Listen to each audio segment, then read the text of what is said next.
6 причини, защо България оцелява 1300 години. Първо, защото България сменя формата си, но не и ядрото си.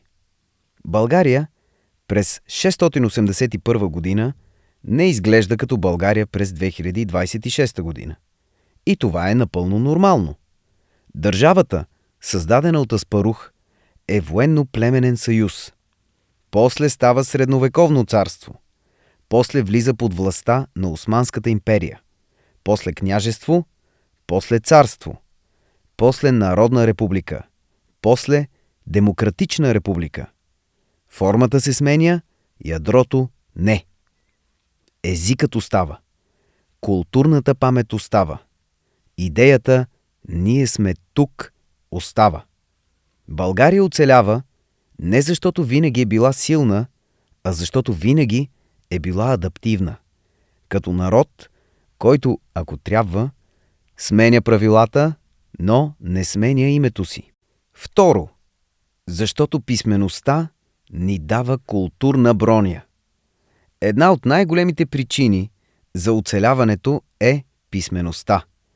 С делото на Кирил и Методий и техните ученици като Климент Охридски, България става център на славянската книжнина.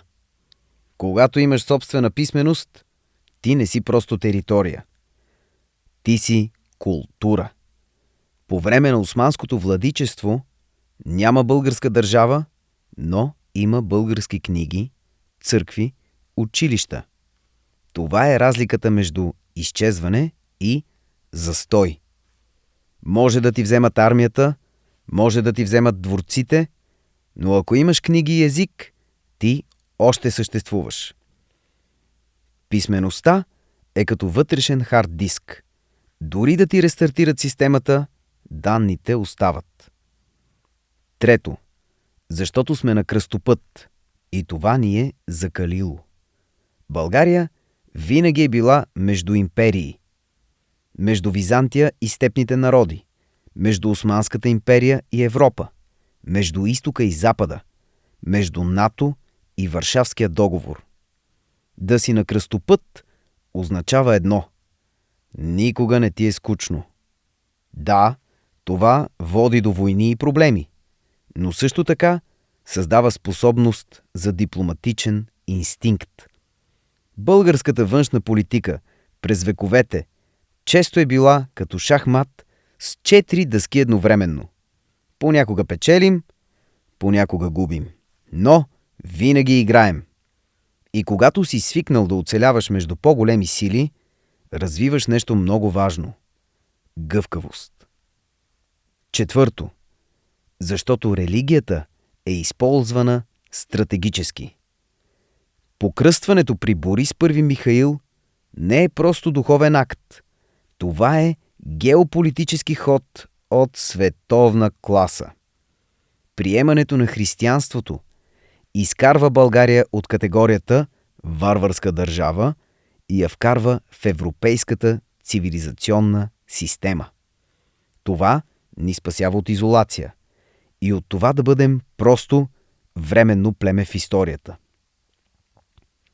По-късно, през Възраждането, религията пак става инструмент за национално събуждане. Борбата за независима църква е всъщност борба за идентичност. Българите имат интересна способност. Когато приемат нещо отвън, го адаптират отвътре. Като чужда рецепта, която след 2 поколения вече е традиционна българска. Пето, защото когато няма държава, има общност. Най-интересният период е между 15 и 19 век, когато формално няма българска държава. И въпреки това, българите не изчезват. Защо? Защото селото, семейството, общината, еснавските организации пазят идентичността. Няма парламент, но има общност. Няма армия, но има памет. Няма официална власт, но има неофициална устойчивост. Това е нещо като офлайн режим на държавата. Институциите ги няма, но културата продължава да работи в фонов режим. И когато е дошъл моментът за възраждането, тази памет се е активирала. 6. Защото сме експерти по рестарт. Историята ни не е права линия нагоре. По-скоро прилича на графика на криптовалута. Падения, възходи, кризи, рестарти. След падането под Византия идва Второто българско царство. След Османската империя идва Третата българска държава. След комунизма нов политически модел. Не винаги перфектен, не винаги гладък, но всеки път има рестарт. И може би това е най-голямата причина България да оцелее 1300 години. Не защото никога не пада, а защото винаги става. Историята ни не е история на постоянна победа. Тя е история на постоянна адаптация.